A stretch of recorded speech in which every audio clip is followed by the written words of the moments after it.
वाली ठंड पड़ रही थी। जंगल की झाड़ियों से घिरा हुआ डाक बंगला काफी दिन में जितना सुंदर दिखता था, उतना ही इस रात के कोहरे में भयंकर नजर आ रहा था। डाक बंगला या यूं कह लीजिए सरकारी गेस्ट हाउस, जहां सरकारी कर्मचारी, नौकरशाह और मंत्री लोग रुक सकते हैं। उस रात मनमोहन अपनी बीवी अनु, बेटे रवि और बेटी जीविका के साथ वहां रुकने आया होता है। वो एक आम आदमी होता है, इसलिए भुगतान भरकर वो वहां ठहरता है। अब कोई गेस्ट हाउस नजर ही नहीं आ रहा है मुझे, इसीलिए यहाँ आना पड़ा। माफ करना रवि बेटा। क्या पापा, अब भी ये डाक बंगला कितना खौफनाक नजर आ रहा है। इसमें हम अगले 2 दिन कैसे बिताएंगे? रवि बेटा, कॉलेज का लास्ट ईयर चल रहा है तुम्हारा, इतने बड़े हो गए हो फिर भी इतना डरते हो। अब हम भी क्या करें, अगले 2 दिनों तक इस गांव से बाहर मौसम खराब होने की आशंका है और साथ ही भूकंप आने की भी। अरे मेरे डरपोक भाई, तुम कब सुधरोगे? अरे उल्टा इस डाक बंगले की खूबसूरती को देखो ना, यहाँ की शांति में कितना सुकून है। उफ। चुप रहो जीविका। वो चारों अपने अपने कमरों में आराम करने चले जाते हैं। रवि और जीविका एक कमरे में सोते हैं और मनमोहन और अनु एक कमरे में। जब जीविका आराम कर रही होती है तभी अचानक से रवि को बाहर से किसी के हंसने की आवाज आती है।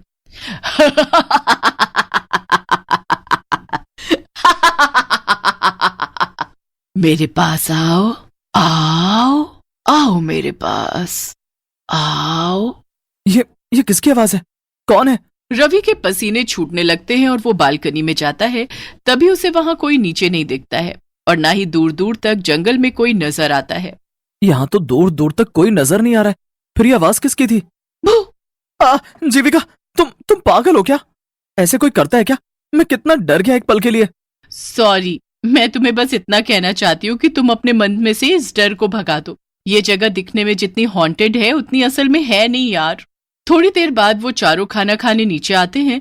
तभी एक बूढ़ी काकी उन्हें खाना परोसती है। मैं झूठ क्यों बोलूंगा, मैं सच कह रहा हूँ। ये डाक बंगला सही नहीं है। मैंने अपने कानों से उस औरत की आवाज सुनी है।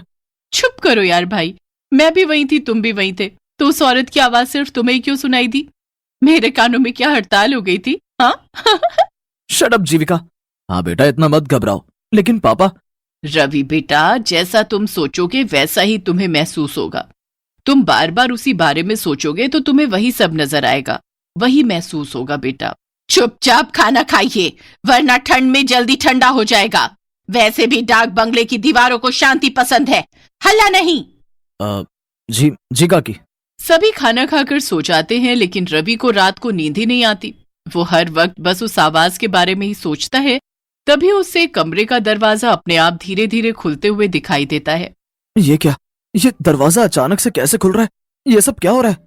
दरवाजा अपने आप खुल जाता है और रवि बिस्तर से उठकर हिम्मत जुटाते हुए दरवाजे के पास जाता है। तभी वो एक काले साए को फौरन सीढ़ियों से नीचे की तरफ भागते हुए देखता है। ये देख रवि की सांसें तेज और कलेजा कांपने लगता है। कौन था वहां? कौन था? और ये क्या? ये पेपर, इस पे तो खून की स्याही से लिखा है, मैं तुम सबकी जान ले लूंगी। क्या? तभी रवि बहुत ज्यादा डर जाता है और वो तुरंत मनमोहन, अनु और जीविका को उठाकर उन्हें सब कुछ दिखाता है और साथ ही वो पेपर भी दिखाता है। मेरा यकीन कीजिए माँ पापा, मैं झूठ क्यों बोलूं भला? मैंने सच में किसी काले साए को सीढ़ियों से नीचे की तरफ भागते हुए देखा है। और ये पेपर, इस पर खून की स्याही से लिखा है, देखो आप।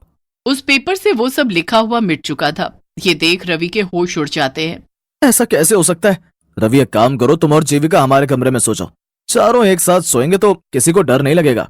लेकिन पापा, मैं डर नहीं रहा, मैं बस मेरी और आपकी सबकी भलाई के लिए कह रहा हूँ। यहाँ से चलिए। आप सब भूत प्रेत में विश्वास नहीं करते होंगे, लेकिन मुझे है। रवि भाई, तुम कुछ ज्यादा ही सोच रहे हो। बस रवि, चलो सोने। अब और कुछ नहीं सुनना है हमें। पहले ही तुम्हारे पापा और मैं बहुत थक चुके हैं। कोई रवि की बात समझने की कोशिश ही नहीं करता और सब एक ही कमरे में सो जाते हैं। जैसे तैसे रात गुजर जाती है। अगले दिन रवि उस बूढ़ी काकी से पूछता है, काकी, यहाँ इस डाक बंगले में केवल मैं और मेरा परिवार ही रुका हुआ है, यहाँ और कोई नहीं रुकता क्या?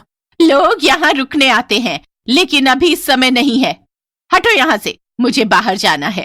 रवि दिन में उस बंगले को अच्छे से देख लेता है। मनमोहन, अनु और जीविका बाहर बैठकर बातें कर रहे होते हैं। अरे रवि भाई, आओ हमारे साथ बैठ जाओ, वरना फिर कोई भूत आकर आपको परेशान कर लेगा। बस जीविका, कितना परेशान करोगी तुम उसे चिढ़ा चिढ़ा कर। ओके बाबा, सॉरी। रवि कुछ दूर टहलने जाता है और तभी उसे एक लड़की दिखाई देती है जो सुनसान सड़क पर फूल बेच रही होती है। साहब, फूल ले लो ना साहब, गुलाब, चंपा, चमेली, मोगरा, जास्मिन, सारे फूल हैं मेरे पास। नहीं नहीं, मुझे नहीं चाहिए कोई फूल। अच्छा ठीक है, लेकिन मेरी बोनी हो जाए इसलिए एक फूल तो ले लीजिए प्लीज साहब। रवि उस फूल को खरीदकर अपनी माँ अनु को बालों में लगाने के लिए दे देता है। बाद में जब अनु बाथरूम में मुंह धोने जाती है तभी वहां की लाइट अचानक से बंद चालू होने लगती है। अरे इन लाइट्स को क्या हो गया अचानक से? और जब अनु आईने में देखती है तभी उसके पीछे एक औरत खड़ी होती है जिसकी शक्ल काफी ज्यादा खौफनाक होती है। अनु की चीख सुनकर सभी उसके कमरे में भागे चले आते हैं और उसे वहां पर बेहोश पाते हैं। माँ आंखें खोलो ना माँ। थोड़ी देर बाद जब अनु को होश आता है तभी वो उन तीनों को सारी घटना बताती है। अनु की जुबानी ये सारी बातें सुनकर उन तीनों के पैरों तले जमीन खिसक जाती है। माँ ये सब सच है? हाँ जीविका बेटी, रवि बिल्कुल सच कह रहा था। देखो मैंने कहा था ना आप तीनों से, इस डाक बंगले में जरूर कुछ तो गड़बड़ है। मनमोहन जी मुझे कुछ नहीं पता, हम कहीं और रुक लेंगे, चाहिए तो जंगल में रुक लेंगे, लेकिन इस भूतिया डाक बंगले में बिल्कुल नहीं। हाँ पापा, अगर माँ और रवि ने यहाँ कुछ ऐसा महसूस किया है तो हमें यहाँ नहीं रुकना चाहिए। हाँ अनु ठीक है, अपना अपना सामान ले लो, हम सब अभी इसी वक्त यहाँ से निकलते हैं। चारों अपना सामान पैक करके वहां से निकलने लगते हैं, लेकिन तभी वहां डाक बंगले के मुख्य दरवाजे पर वो बूढ़ी काकी खड़ी हो जाती है। काकी हमें जाने दीजिए, हमें अब यहाँ नहीं रहना है। नहीं कहा ना, एक बार जब कोई इस डाक बंगले में आ जाता है तो वो फिर से वापस नहीं जा पाता। नहीं, आप हमें यहाँ जबरदस्ती रुकने के लिए नहीं कह सकती काकी, हमें जाने दीजिए प्लीज। मतलब ये कि तुम सब अब हमेशा हमेशा के लिए यहीं पर रहोगे, इंसान बनकर नहीं बल्कि भूत बनकर। उतने में अचानक से वो बूढ़ी काकी अपने भूतिया रूप में बदल जाती है और वहां आसपास सभी भूत इकट्ठे हो जाते हैं। ये सब देखकर चारों की रूह कांप उठती है और रोंगटे खड़े हो जाते हैं। नहीं, बचाओ!